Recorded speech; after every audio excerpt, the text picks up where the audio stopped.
So you want to be a 5th grader. So do you like Edgar Allan Poe too, or are you a dumb bitch? Oh, you do? That's good to hear, you fucking copycat. Dead hot women are always a good time. Ooh. Ooh. It's spooky season. No, it's not. It's 96 degrees outside and I feel fucking delirious. Welcome back to my channel, Apes and Prudes. It's been a sexy hot minute, a skinny minute if you will. I wasn't gonna say this, but you look good today. Like really good.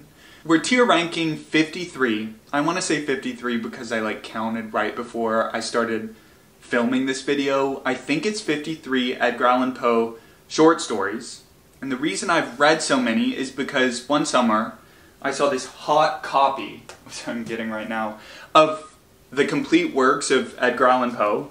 It was at Barnes & Noble, looking hot and sexy. And I bought it, and when I got home I was like, you know, it's a damn shame that I bought the complete tales of Edgar Allan Poe in a sexy edition, and I'm never going to read it. And so I was like, well, maybe I will read it. And I made 2 of my friends read it with me, read stories with me for the entirety of, I think, the summer of 2021, 2020, 2020, I don't know, who's to say, or 2019, I don't remember, but I read, we read, I made them read with me, and we would meet like 2 times a week to talk about 3-ish stories, 2 to 3, depending on the length, and I would pick them out, send them to our group chat, and be like, read up, bitches. And so we read 53 over the course of the summer. We were planning on reading all of them, but by the end it kind of started dwindling. Like the stories were not really stories. Like some of them are reviews. I don't know. I don't really remember. But I kept a notebook and I would take notes on each story. This is she. And here are all the stories numbered. They're numbered in the index of whatever the fuck is in the beginning of the book. I never know the parts of the books. You know, it's like a glossary, but for the beginning. Anyway, I numbered them and I put them on this inside flap, and you can see that we crossed out most of them. There are 73. The 73rd is the short novel I was talking about, and the rest are short stories / reviews. I think the shortest is 2 pages, and the longest is 40 or 50. Here are all my notes. Thank God I kept this notebook because I'm just going to be going through it and hoping it sparks some sort of memory so we can tier rank the stories together. In the beginning I took really detailed notes and did research on the stories and shit, but near the end it kind of tapered off. You can see these are the last 4 stories, and I did a line each. Anyway, also, when I made my friends read Edgar Allan Poe with me, one of them is an artist, per se. I mean, she's not an artist, but she's a damn artist. She can cook something up, per se. Anyway, she made us all bookmarks, the 3 of us, bookmarks, Edgar Allan Poe themed bookmarks, and here's mine. I hope you can kind of see it. It has symbols from some of the stories, the Mask of the Red Death, the Telltale Heart, the Pit and the Pendulum, and then there's Poe at the bottom. And then on the back she put a list of Edgar Allan Poe short stories. Anyway, the bookmark's super hot, and she's made a bunch of them for me, and they're super awesome. If you want to see more of them, they're in a late portion of the bookshelf tour video that I made. Before we get into the tiers and start tier ranking the Edgar Allan Poe short stories, drop your favorite one in the comments below, or your few favorites, so that when I say they're my favorites too, you can be like, oh my god, we're the same person, and you'll have proof. Or something. Show me yours, I'll show you mine, bitch. Okay, on to the tiers. Did I just spit at you? Did you see that? On to the tiers. The top tier, you can't see that. Okay. Well, they're pieces of paper that I tape to my neighbor's door. I'm in my neighbor's house right now, no big deal. I'm cat sitting their apish cats.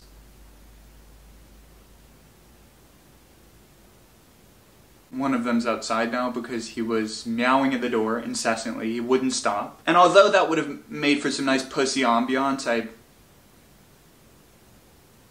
let him outside. And I'll go fetch him with some treats afterwards. Yeah, it's been a hot summer. The top tier is titled Poe. Can you see it? I'm not going to keep asking if you can see it. The top... Oh, I didn't even mention, if you're wondering why I'm doing a tier ranking on a goddamn door instead of like the program that people use where they like click and drag and it's like really laid back and really nice. I love those videos, and this was supposed to be one of the first videos on my channel and I could not fucking figure out how to do it, and it stressed me out, and I was like, tier ranking might not be for me. I'm not a professional YouTuber. I'm an ape who makes videos occasionally. So I pushed this video way back, and here we are now. If you don't want to watch me point at a door for probably an obscene amount of time, this video might not be for you, but here we are. If anyone knows how to do the stupid ass tier ranking videos properly, let me know. Drop a comment. Back to the tiers. We're gonna run through these because I've been talking for quite a while. The top tier is Poe. Because I'm doing this video because I love Edgar Allan Poe. I think he's brilliant. I think the stories are timeless. I think that reading them today, the ideas and presentation of those ideas and like the enjoyment factor is still very original. I think a lot of classics have become dated in the sense that while they're worthwhile, they're not really worthwhile anymore in light of the like centuries of books written after that book was published. I think that a lot of classics become relics. I don't think that about Edgar Allan Poe. I made a favorites of all time video, and I probably should have put Poe in that, but I was thinking like books, not short stories, but I love Poe. Also, fun fact, I think that the reason I call people apes is originated with Edgar Allan Poe, because he uses the word ape a lot, and it's awesome. And I think a lot of other 19th century stories, books, whatever, also do that, but Poe does it in particular and makes me giggle. Yeah, I think Poe is great. Poe is awesome, perfect, whatever. So that's the top tier. Hi, this is Editing Charles, your captain speaking. I'm now realizing that I should have named the top tier Ape Shit, and I wanted to let you know that I almost refilmed this entire video because of that. Okay, bye. The second tier, there are 5 tiers in case you can't see the like puny ass pieces of white ass paper. The second tier is That's Hot. It's like, you know, like that's hot. That's pretty good. It's not an all-time favorite Poe story, but it's why we read him. You know, it's hot. The third tier is Captain Hook. And what I mean by that is, you know those memes that are like, the school, you like walk in on your teacher. Eating a salad in high school or something like that. And they're like, Like, you know, it's like, It like gives you something to ponder per se. What that is, who's to say? Is it great? Who's to say? It's just kind of like mid, but with a slight pleasant flavor, you know? But overall, unremarkable, but decent, but sexy.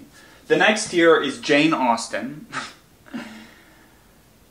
And if you're shitting yourself right now that she is the titular second to last tier, you should be thankful that she's the second to last tier and not the last tier. Putting her as the second to last tier pretty much sums up my thoughts on Jane Austen. She's not worthwhile in light of the top 3 tiers, or other books, if we're doing the metaphor. I mean, some people might like her. I don't like her. She's not for me. I don't think she's worthwhile anymore, especially in light of other authors and our limited amount of time to read books we wanna. Fuck Jane Austen.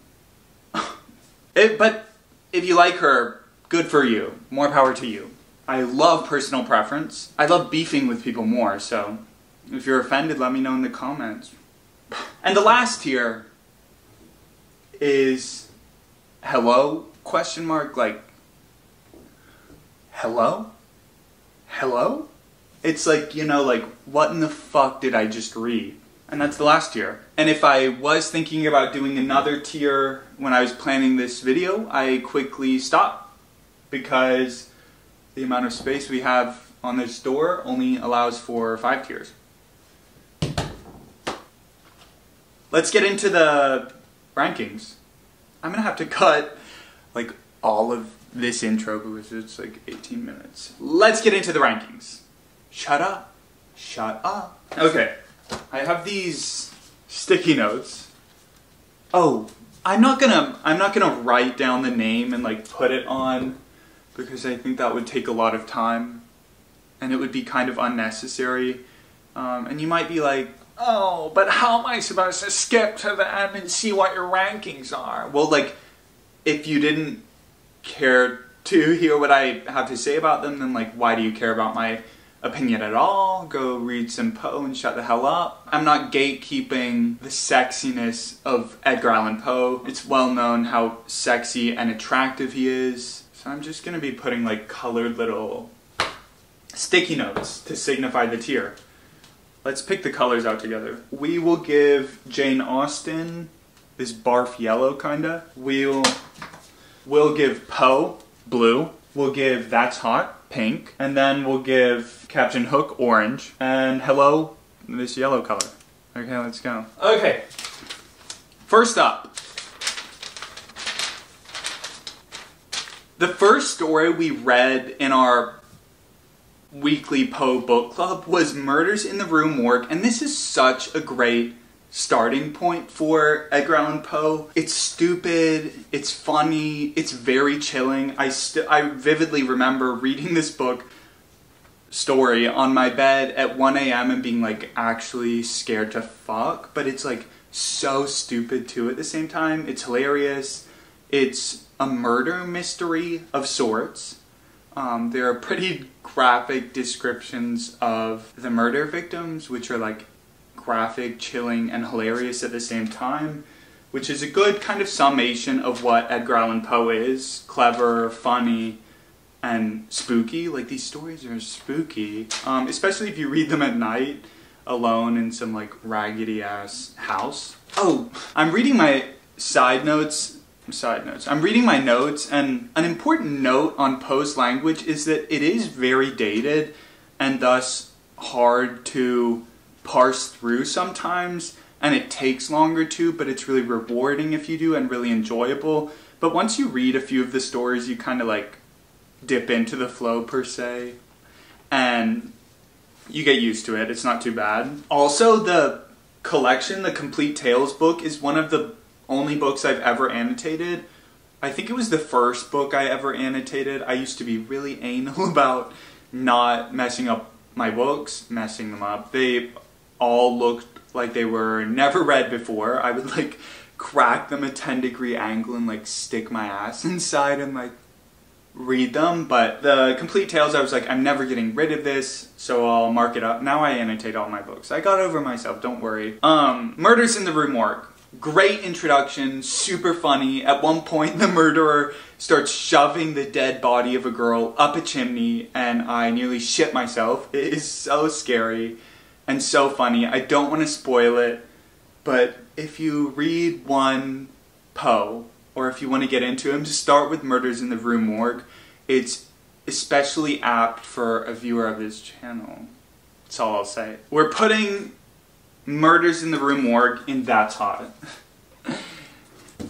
Oh, here, it's also in my book notes. I don't know why I wrote it on a sheet of paper and then proceeded to write it in the notebook, but Poe also often does these like beginning lessons or metaphors that it's like a fable, like an epigraph kind of. I mean, he does epigraphs, but he also does like an opening paragraph that's like a philosophical metaphor, and I like those moments. For Murders in the Rue Morgue, he does a chess versus checkers bit, and I liked it. He was talking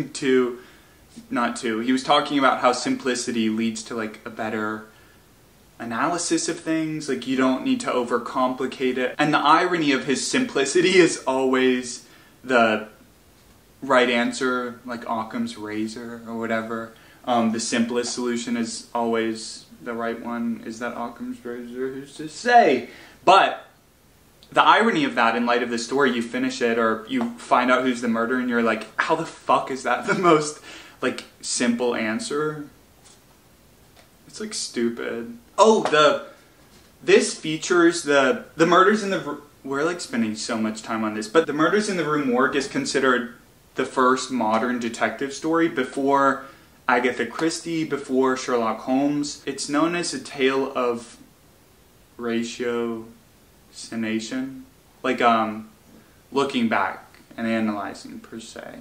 It's one of 3 stories in which Dupin is featured. We'll get to the other ones sooner or later. Yeah. The next story we're ranking is the premature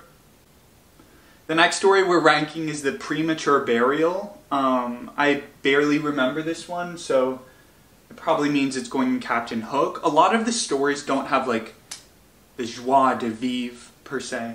Or the joie de death. Because vivre is, like, life, I think, or something. Like, the spice of life. They don't have the spice of death, and they're just kind of like... Even though the premature burial has both, because it's premature life and burial death. Anyway, when I was doing research, this story is pretty obviously, as the title suggests, about a person who gets buried prematurely. And when I was doing research, it was apparently a very common concern when this story was written, which is the mid-19th century. And so maybe it was a bit more scary then, but when I read it, I was like, bit silly. I mean, it was like fun. The narrator I wrote was goofy as hell. This was silly. It was very average. I'm gonna put it in Captain Hook. You know, but it might slip to Jane Austen depending on the other stories. I mean, if you like Poe, read it, but definitely don't start with the premature burial. It's like a very accentuating story for your experience knowledge bank of Edgar Allan Poe per se.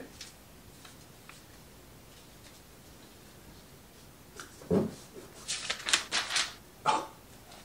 Bernice is the next one we're ranking, and this is about, I don't remember exactly what Bernice is about, but I think it's about a beautiful woman who's dead, is buried. It's narrated by a man, I'm pretty sure, with monomania, is what my research at the time led me to. A common trait of the females featured in Poe's stories, be beautiful and die. And this story is very typical of that theme. It's about a beautiful woman and a man who's fixated on her, and then the woman dies, or is dead at the time of the narration. This is a very good spooky one. A good one for spooky season, for a cold winter's fall night. I think there's a theme of teeth in at least a few Edgar Allan Poe stories, or maybe it's not even Edgar Allan Poe specifically, but at the time, teeth were like a very, not good indicator of like health or whatever. I don't know. You know teeth. Teeth. But teeth are featured in this story. I think they're seen as like a sign of, I mean, even today they're, you know, like good teeth are seen as a sign of health and superiority or something. I don't give a fuck. Let me see them crookdettes. I don't know. This is one of the more horror-centric stories of Edgar Allan Poe's with more graphic descriptions.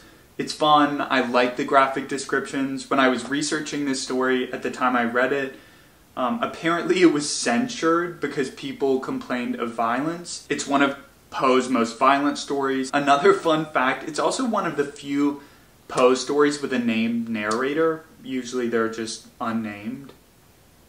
That's all I'll say. Bernice can go in That's Hot because I like the horror aspects of it and it's fun. The atmosphere is good. I like the obsessed narrator. I would recommend it. But it's not one of my, like, favorites. The Gold Bug. The Gold Bug is a classic. It's very poor... Someone left me a comment in a last video, like, with how to pronounce Hercule Poirot. I tried, I swear to God I tried. I sounded it out like 10 times. Agatha Christie's main mystery solver, whatever. I really tried, and I do practice saying his name, Hercule Poirot, but I can never get it down. I know that's like really cunty of me or whatever, but I just can't.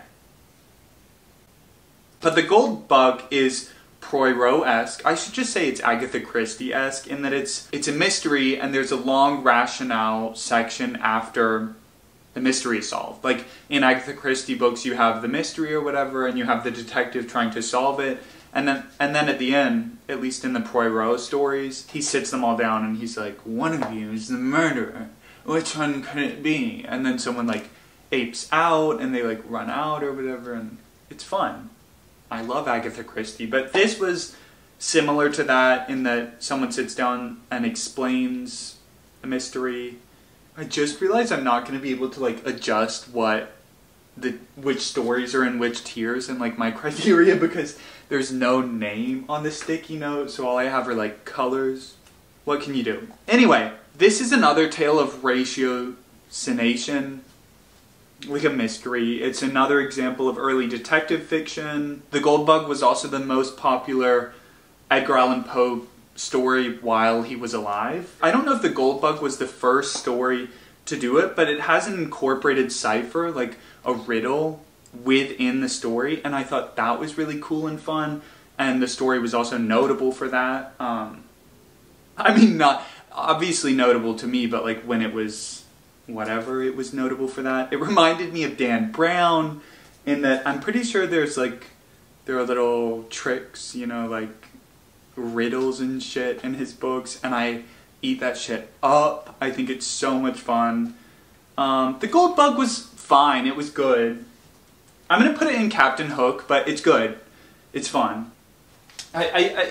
I want to say it's somewhere in between Captain Hook and That's Hot. I wouldn't start with the Gold Bug, but it's probably on like the lower tier of That's Hot. You know, it gives you something to think about. But it features Edgar Allan Poe doing like a black scent.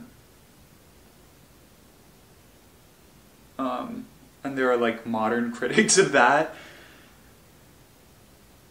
Can you see my neck cramping? Anyway, I'm gonna put it in Captain Hook. The next story is The Mask of the Red Death. I remember this one having a really spooky atmosphere. I wrote First Tale of Supernatural for US, or it says us, but maybe I meant like the United States. No, I meant like for us reading it. Scratch that. I think The Mask of the Red Death is... Oh no, this one was fun. It's about a ball, an evening party per se, and I'm pretty sure there's this person with a mask, like a spooky death figure, and it was really good. I don't know how much to say about these stories because what they're like about is usually the like plot twist or whatever, you know what I'm saying? But it's fun, spooky, very good atmosphere, the party, death. I said nice imagery, grotesque. We'll put this one in That's Hot. No top tier yet. The next story is Hop Frog. TBH, I don't remember what this story was about other than that there was an ape in it, I want to say. I'm going to flip to it in the book to see if it'll spark my memory. One of the prominent themes in this story is that fat people are funny. Oh, I think this one is funny and it's graphic. It's really stupid. I think I laughed a bunch reading it. And there's revenge, which is good. I want to put this one in That's Hot, but I don't remember it well enough to be like super high. Let's put Hop Frog in That's Hot. It's hot. I don't remember much, but I remember having a good time when I read it, and it was very typical, like, stupid and silly. I guess by this, like, measure, it should be in Captain Hook, because the Murders in the Rue Morgue is like, it's like Poe. Maybe it deserves to be in Poe, but... Hi, editing me here, part 2. I don't know what the hell was going on when I was filming this. I seem to have forgotten like every detail of every story. There will probably be more like interruptions throughout the rest of the video, but Hop Frog is so fucking funny and so good, and the like revenge bit is good. Yeah, Hop Frog definitely deserves That's Hot. You should read it. Hop Frog's gonna go in... Oh my god. Hop Frog's gonna go in That's Hot because of the plot twist. If you know, you know. If you know, you know. Okay, the next story is Ligeia. I hope I'm saying that right. This is another of Poe's hot, beautiful dead women. I always get it mixed up with Bernice, and I think there's another one. I don't remember what it's called. This story introduces a theme that I've thought about very often since reading it, and it's that exquisite beauty requires some aspect of strangeness, that like to be truly profoundly beautiful, you have to have some sort of like fuckness per se, like some sort of strangeness. And I agree with that. I think that like very digestible beauty per se. I mean, like if you look at models or whatever, there's always some like weird ass aspect of them, like they look like aliens, but like hot aliens. And I thought whatever a lot about that since reading that, and I like the take that exquisite beauty, I'm pretty sure that's the word he uses, exquisite beauty requires strangeness. I didn't mention this for Bernice, but talking about Ligeia made me remember it, so we'll skip back. There's a sentence in Bernice that's like, I believe it because it's strange, and that's a common theme in Poe's work, that like, you know, it's so strange, how could you make it up or something like that. But I like the I believe it because it's absurd, because it reminds me of Evelyn Waugh's, I mean at the time I hadn't read Evelyn Waugh's Brideshead Revisited, but it reminds me now, the I believe it because it is absurd, it reminds me of Waugh's Why Not Believe Something Because It's a Lovely Idea. And I like those sentiments. Ligeia's fun. There's a poem in it. We question the narrator's reliability. It's fun. Dead hot women are always a good time. We're gonna put it in That's Hot. The next one is The Oval Portrait, and all I remember about this is that it was like 2 or 3 pages long, and it reminded me thematically of Dorian Gray, The Picture of Dorian Gray, Oscar Wilde's book. Heard of it, you stupid bitch. Apparently, this was upon further research. When I say apparently, in this video or whatever, I mean like post-reading it I did research on like Wikipedia, and this is what my research yielded. But originally this was published as Life and Death, but sections with opium for the narrators or like someone's pain in the story were edited out by Poe, I want to say, because the story wasn't about hallucination, is what my notes say. The Oval Portrait was written 5 years before Dorian Gray was, and I have in my notes that Oscar Wilde praised Poe for it. I don't remember if it was directly written somewhere or it was more of my personal notes, but I think this inspired elements of Dorian Gray's, not Dorian Gray's, I think it inspired elements of The Picture of Dorian Gray.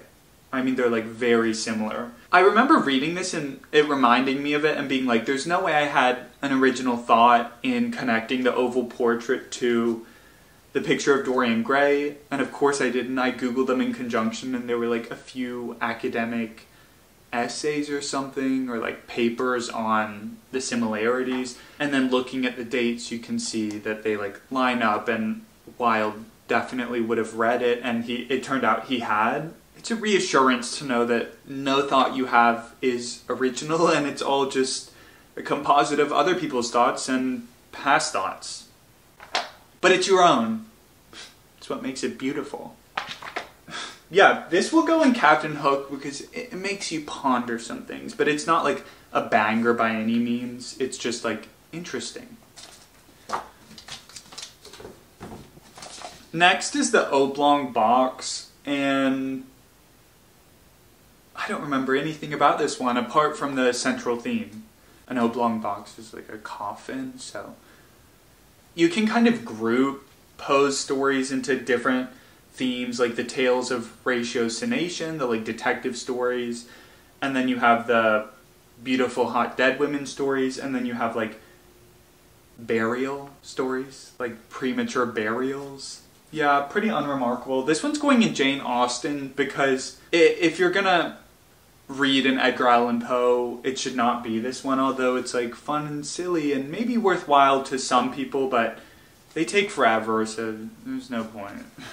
I mean, like, they don't take forever, you know, like, they're short stories, but to read all of Poe's works, I would not prioritize this one, and I'd probably recommend you read, like, other books before reading this story, so. But it's not, like, fucking terrible, you know? Okay. The next one is The Fall of the House of Usher, which you might have heard of. This is one of Poe's most popular stories. I love this story. There are nice gloomy descriptions. There's another one of Poe's central themes, which I can't tell you about because it's like the kicker or whatever. This one is fun. It's set in a huge abandoned-ish mansion, but it's not abandoned because there are twins who still live there, but a lot of the family is dead, I'm pretty sure. I remember the atmosphere and descriptions in this one being like top notch, like really, really good. One of the common themes is how the physical is reflective of essence, the inner, whatever, you know. Yeah, this one's really good, really good. This is definitely that's hot. I recommend it. I love the Poe stories that are super atmospheric and like make you feel like you're there and spooked out, and this is one of them. A few of these probably deserve to go in Poe. Like I said a second ago. You know what? We'll put this one in Poe. This story is very typical Poe. Great atmosphere, fun characters, eerie, great descriptions. I love this one. I don't know why I'm being such a tight ass when it comes to like top tier shit. I'm gonna switch Murders in the Rue Morgue to Poe as well because it's a banger.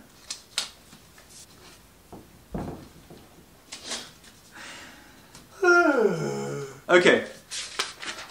The next one, this is a banger. It's How to Write a Blackwood Article. It's so funny and so clever, and it's such a like great satire of writers, but also just of people who are disingenuous. In the story, Poe is explaining how to write a sensational story, a Blackwood article. I don't know if Blackwood's like was a newspaper publication or magazine or something like that. Most of Poe's works were published in magazines and newspapers, I think, or something. It's mildly self-mocking because Poe was like the master of the Gothic sensation tale, but here he is like critiquing and mocking a superficial approach to writing a sensation tale. And that's what makes Poe so great, is that like it is flashy, the like plots are flashy, but there's also this like depth to the stories. This is going in Poe. I think everyone should read How to Write a Blackwood Article. Like I said, this story is specifically a parody of the Gothic sensation tale, but more broadly, it's about a general lack of authenticity and individuality, and it's like, Poe goes hard in this. He goes hard. Read this. It's really good. The next one is the Duc de l'Omelette, which at the time of reading I called with my friends the deluxe omelette, and this is an automatic hello. This one is so stupid. Schizophrenic. Look, we have something in every tier now. The next story is called A Predicament, and this is the follow-up to How to Write a Blackwood article, the story we just talked about. A predicament is the execution of the instructions given in How to Write a Blackwood article. Like, it has every aspect of the Gothic sensation tale blown up to like extreme prominence. And it's not very spooky, but it's like funny and silly and stupid. This is going in Captain Hook because it's like, it's a cool execution and follow-up to How to Write a Blackwood article, but not necessary in the Poe canon, per se.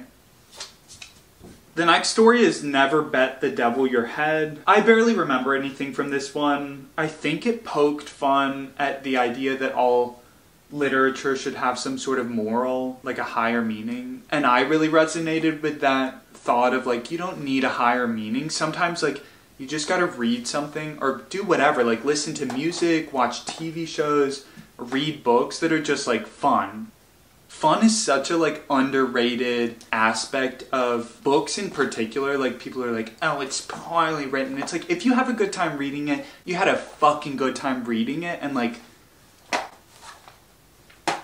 I think Poe gets that. Read your fucking Colleen Hoover. Like, read your TikTok books. You don't need to like read literature or whatever. Anyway, this one's going in Jane Austen. It was like unremarkable and silly and stupid, but the moral was fun. Well, or the like lack of moral, because the next Poe story is Milanta Tata. It's about balloon travel, which is, I think it appears in at least 2 Poe stories. It talks about different roads to truth and their merits. It talks about inductive versus deductive reasoning or thinking. Oh, it's set in 2800, like the future. I don't know, it's like stupid and silly. It's not very typical of Poe. This is one of his most sci-fi tales, one that I don't remember much and don't remember like particularly enjoying. I think this one's gonna go in Jane Austen. The next story is Lionizing, and I'm pretty sure this is a very short story. My main takeaway from this story was the word proboscis, which means nose. I think it was a critique of talentless fame, and it was fine. It was like, you know, like, it made you think a minute. So this one's going in Captain Hook. Before doing a deep dive into Poe's stories, I thought that like most of them were like the Telltale Heart or The Pit and the Pendulum, and that they're just like scary, spooky stories. But Poe has a very decent amount of satire in the works, like within the works themselves, but also stories solely dedicated to satire, like How to Write a Blackwood article and Lionizing and A Predicament. And I enjoyed the satire a lot more than I thought I would when I was first introduced to it. Like I was like, oh, Poe's being silly, that's like out of his wheelhouse, but they're really good. I love the satire. I think one of the main requirements for writing or making any good piece of art is being able to distinguish bad art from good art. And Poe, I think, is great at that, hence all the satire within his complete works, like, that's peppered throughout. Yeah, Poe knows how to distinguish. And he lets you know it by criticizing the fuck out of other people and other stories with his own. The Sphinx is the next story, and this was just like, it's about a gigantic animal or something that's like a weird creature, and the like plot twist is that like everything's just a matter of perception. This one was fine. It's going in Jane Austen.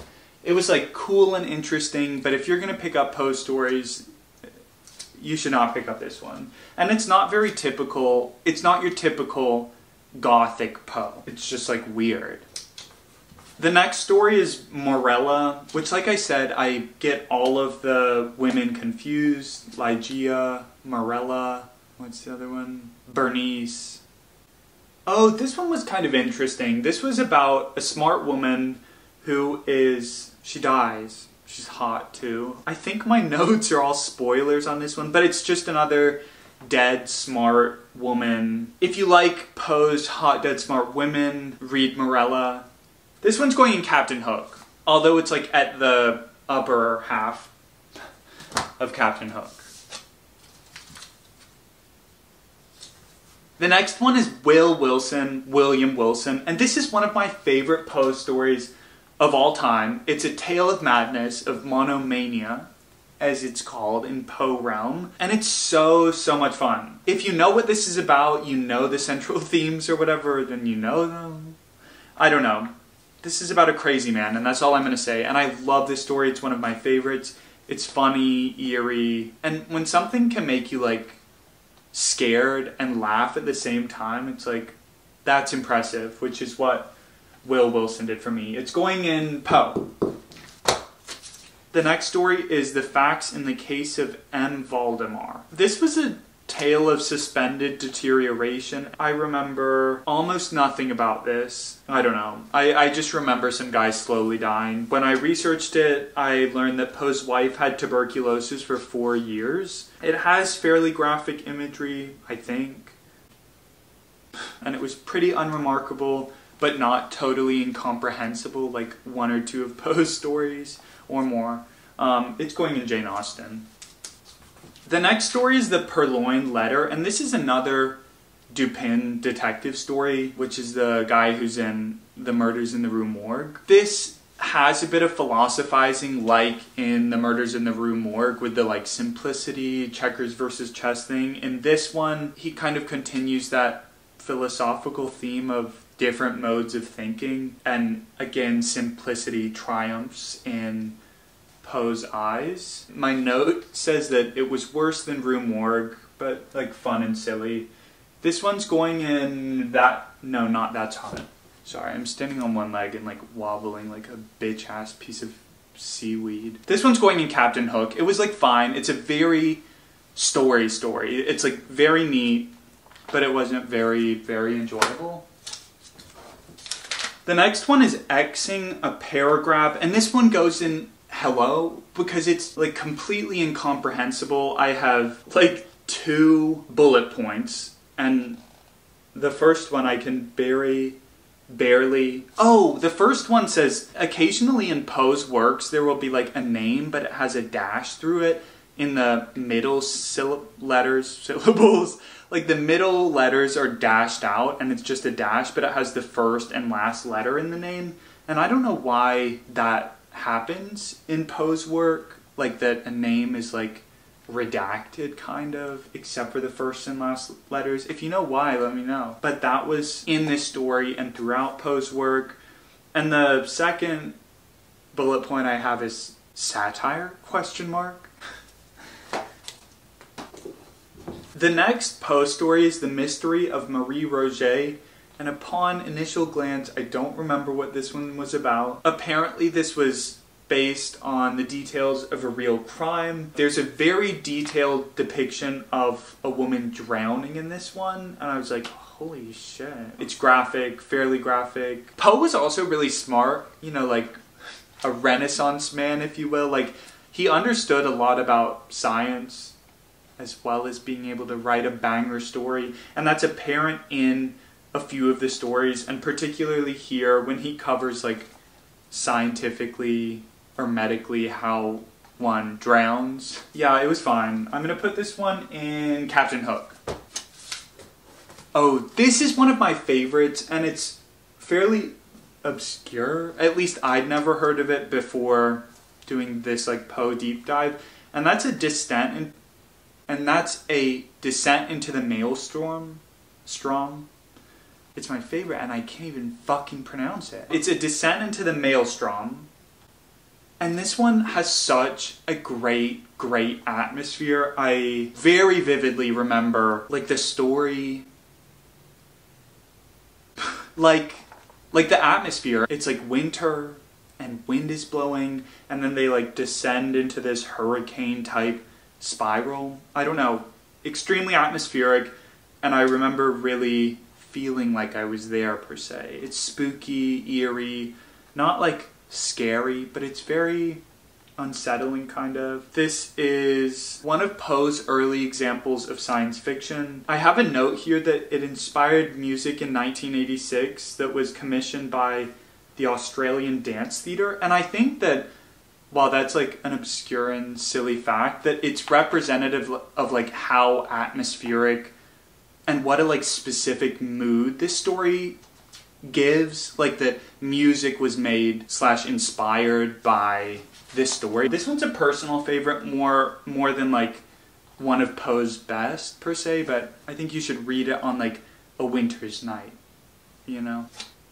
We're gonna have to like really kick it into speed drive because I'm not trying to do a like 6-hour video on Poe.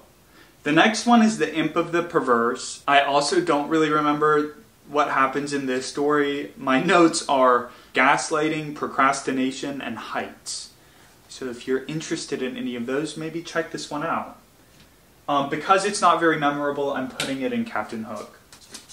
The next story is Maisel's Chess Player, and this was about automatons, like machines that mimic like humans or whatever.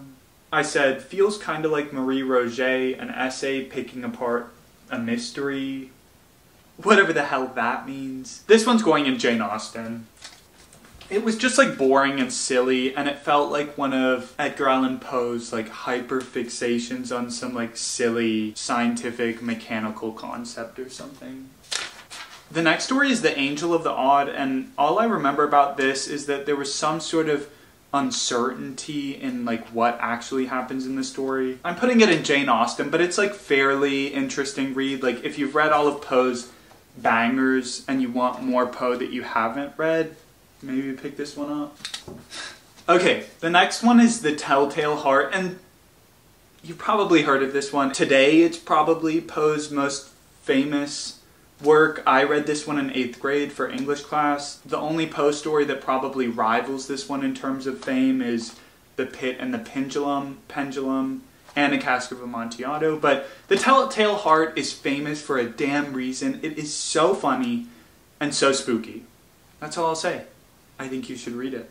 Oh, also, there are, when I would like Google, when I would research, on Wikipedia, there would be like a picture for each story, a drawing. And the drawings are so good. So funny. So Google them for stories that you read. I remember particularly loving the illustration for The Telltale Heart. The guy like peeking through the door with his freak-ass foot. But The Telltale Heart is a banger, and I think you should read it. It's also a good place to start with Poe. Next is The Unparalleled Adventures of One Hans Pfaall. This is another balloon story. There's lots of theorizing in it. It's a tale of monomania. I think this is the one where he takes a hot air balloon to the moon. I think cats might explode in this one.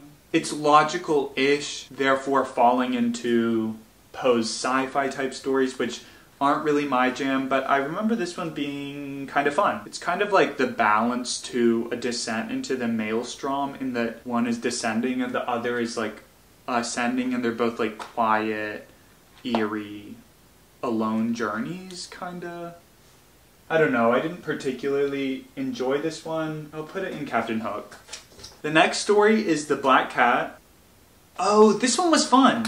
This one is fun. I have nothing to say about this story that wouldn't spoil it, so I'm just gonna say this one was fun and hot, and I recommend you read it. So it's going in the hot category. The next one is The Philosophy of Furniture, which is not a story, it's just Poe's thoughts on furniture, and my notes for this one are funny and insightful, good lines, essay. I remember decently liking this one, but to like know my in-depth thoughts on it, I would have to go back and like look at this story. I'll put it in Captain Hook. Okay, one more time editing me here.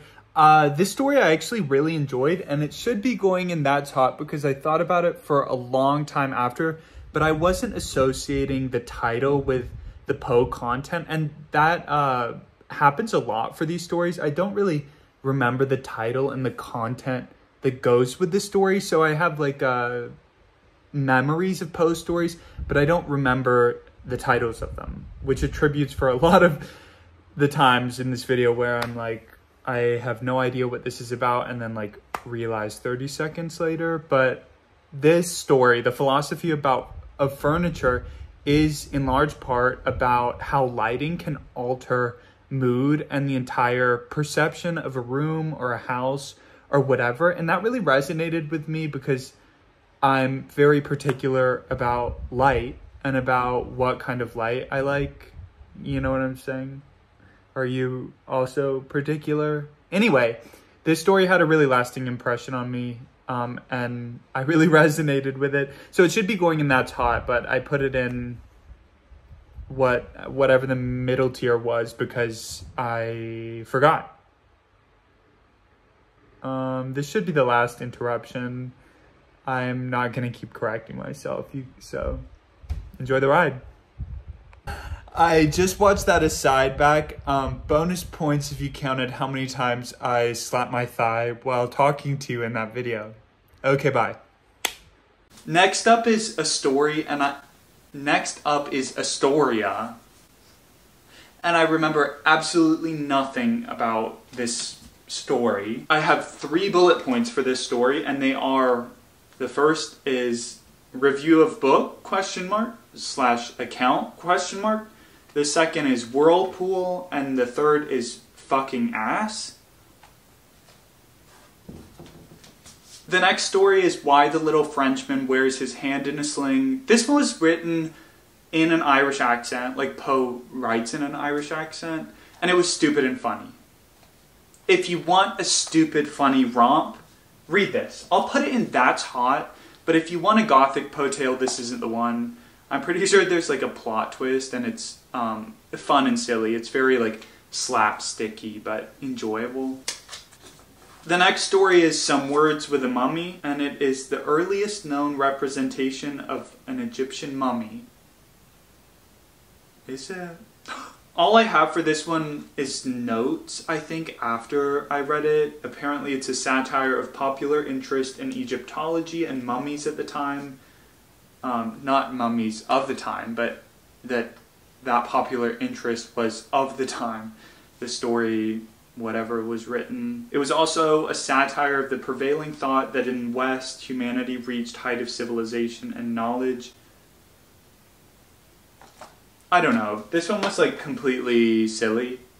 I don't remember it much. Maybe I'm not giving it its due credit, but I'm going to put this one in hello because I don't remember anything about it. Next is The System of Dr. Tar and Professor Feather. This is one of my all-time favorite Poe stories. It's about Wait, no, I don't think I can tell you what this one's about either, because the plot twist is what it's about. I keep saying that, but it's like true. Like most of these stories are memorable for like the fun plot twists. This is one of them. All I'll say is that it's really good and really funny. It made me think of, this might be a spoiler. It will only be a spoiler if you're an astute bitch, per se. I don't know, or if you've read these books. But I thought this story was interesting in the context of One Flew Over the Cuckoo's Nest and The Bell Jar. Those two were written in the 1960s, and this one was written almost a century before, and I thought that like the comparison of the two was interesting and how little kind of changed, per se. I'm not going to say any more, but if you've read this, you know, let me know your thoughts. Oh, did I already put a sticky note for this one? I don't remember if I put a sticky note for this one, but it's one of my favorites, so it's going in Poe. The next story is The Man of the Crowd, and this was about people watching and about different types of people and stalking, maybe. This one was fun. I'm going to put it in Captain Hook because it's not very memorable, but it was like a good time, you know? The next story is The Power of Words, and this was just one of Poe's like silly deep dives into one of his interests. I don't know. It's like silly. It has a few like good quotes according to my notes. It's going in Jane Austen. Like if you're obsessed with Poe, you can read this, but if not, there's no point. And then there's like a gap in my notes because after The Power of Words, The Man of the Crowd, and like a few other kind of boring ones, it felt like we were kind of, I don't know, like getting into the boring Poe stuff. So we took a break and came back, and the one that we started back with was The Man That Was Used Up, and I remember like nothing about this. So it's going in Jane Austen. I think the ones that are completely not memorable have to go in Jane Austen because the Hello ones are like memorably shit, and all of the other ones are fairly memorable, at least in the sensation I had while reading them, or like I have some sort of emotion attached. The Jane Austen tier is kind of just like bland shit that I don't care about. That's where this one's going.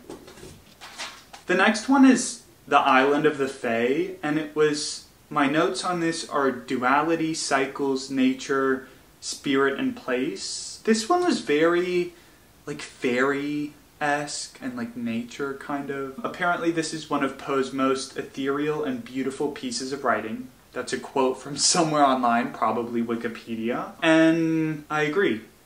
All I remember is that this one was like pretty, you know? It'll go in Captain Hook. The Pit and the Pendulum, one of Poe's most well-known works, is a banger. It's great. It's fun. It's horror-like. It reminded me of the Saw movies, and it's going in the top tier. Next up is The 1002nd Tale of Scheherazade, which is, I'm putting this one in Hello because I don't remember like shit about it, and I don't think I enjoyed this. Except for the quote, tariff upon beauty. Felt that. Next up is 3 Sundays in a Week. This is another Hello, save for another fun quote, which was, you huzzy, H-U-Z-Z-Y. I don't remember where I was in explaining 3 Sundays in a Week because my battery pack died. But I remember nothing about this, and it's going in Hello. Next up is King Pest. Silly, stupid, not very memorable. It's going in Jane Austen. Next up is Silence, a Fable. And this is one of Poe's intensely philosophical stories. They're like not even stories, they're more essays than anything. The themes that I wrote down, my only 2 bullet points, are inner versus outer and desolation versus silence. One being like inner and outer being like, you know, contrasting things or like opposed things, you know, like whatever, opposite. And then desolation versus silence, I remember, I think there might have been a rock in this story, but I think Poe made a distinction between like being desolate and being like alone or quiet or something like that. I don't know. I remember finding it interesting, but it's going in Jane Austen. Next up is 4 Beasts in One, and the only bullet point I have for this is meant to be humorous, question mark. That warrants the bottom tier. Next up is The Devil in the Belfry. I also only have 1 bullet point for this. It's going in Jane Austen because it was like so boring and bland and unremarkable. I think it was like a bit silly, and there was like... Next up is Loss of Breath. And my only note is organs. I think this might have been Poe like explaining how someone loses breath and dies. I don't know. This one's going in Hello.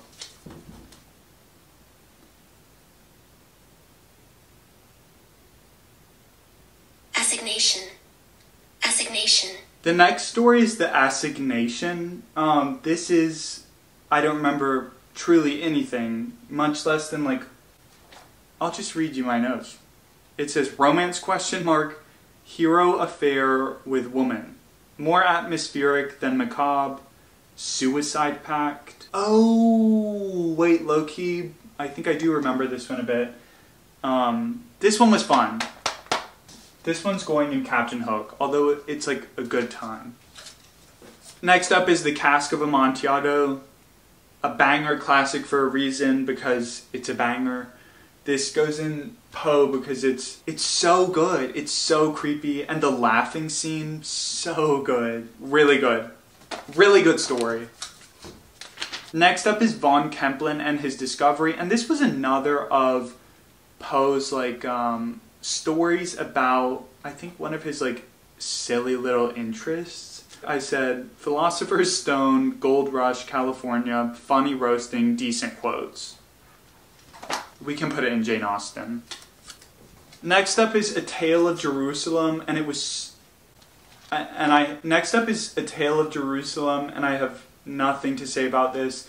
I'm pretty sure there were a lot of references which I didn't get and thought were annoying, or maybe they were like Jewish references. Who's to say? This one's going in hello, although I love Jewish people. The next one is The Domain of Arnheim, or The Landscape Garden.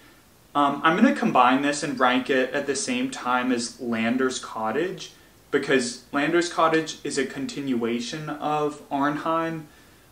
This one was very atmospheric, if I'm remembering it right. It's like, it takes you through, I remember thinking of like an amusement park ride, like the calm ones where you like go through this setting. It was like this peaceful, outdoor, foresty, lots of grass, and a cottage. Very atmospheric, but not very typical of Poe, but like good for an atmosphere if you just want to like dip into some greenery and quietness. Quiet, like I like Poe's stories where they feel quiet. You know what I mean? This one's going in That's Hot, but it's a very unusual That's Hot. Like not typical of Poe and not very similar to many, if any, of his other stories. And you might hate this one and think it's boring as shit because like not much happens. Oh my god, is that it?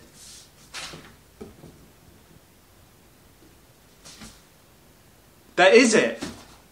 Wow. There are 52 sticky notes because we combined the last two, The Domain of Arnheim and Lander's Cottage, into one, but those are all the Edgar Allan Poe stories I've read. I don't know if I've missed some of the bangers. If I have, if I didn't talk about one that's really good, let me know and I'll read it. But I started getting tired of reading these like obscure shit ass.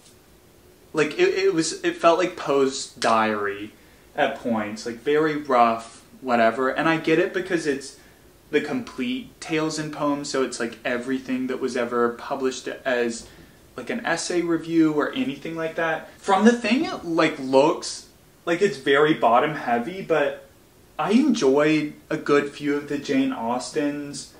And the Captain Hooks were like pretty good. I would just recommend starting at the top of my ranking, my definitive ranking, and then like working your way down and stopping reading Poe when you've gotten kind of bored or are ready to move on. If you haven't read any Poe or just like whatever, I wouldn't recommend, or whatever, I don't know what that means. If you haven't read any Poe or are looking to read more, you can take my advice, or you can buy a collected tales from Edgar Allan Poe. Like, they make, you know, you remember the complete, I mean, it's right here. The complete is very thick because it has all of his stuff, including the book or whatever.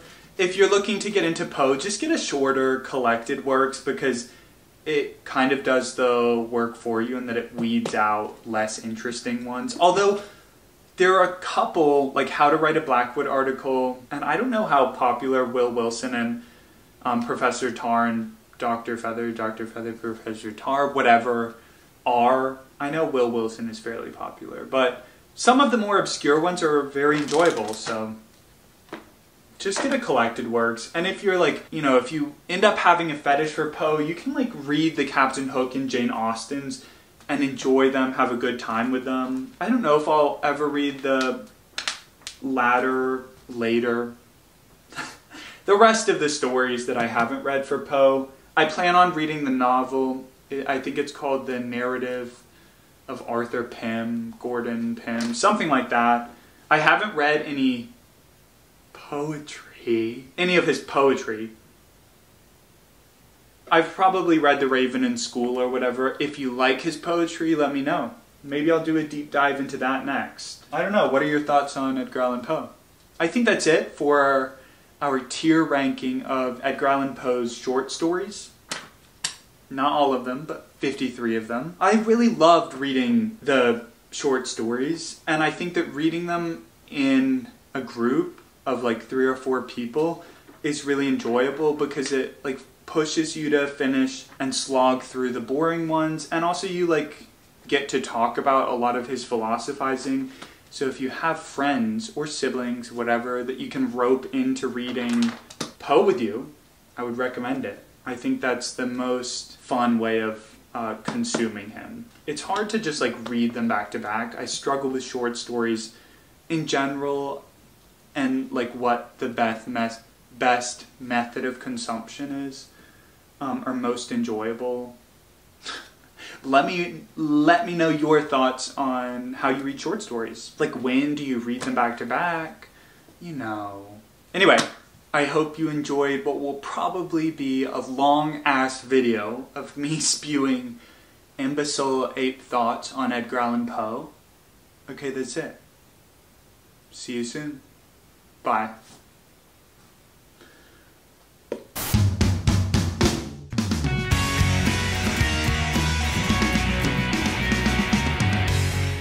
Ooh, it's spooky season. You look hot. You look hot today. It's hot outside. Hello. I've missed seeing your pretty face around these parts. It's good to see you around these parts. You look hot today. You look really fucking hot. Did I say welcome back to my channel? If you're an ape, if you're a prude, you're in the right place. If you're a slut, this is a slut-free zone. The next story is The Angel of the Odd, and all I remember about this one is that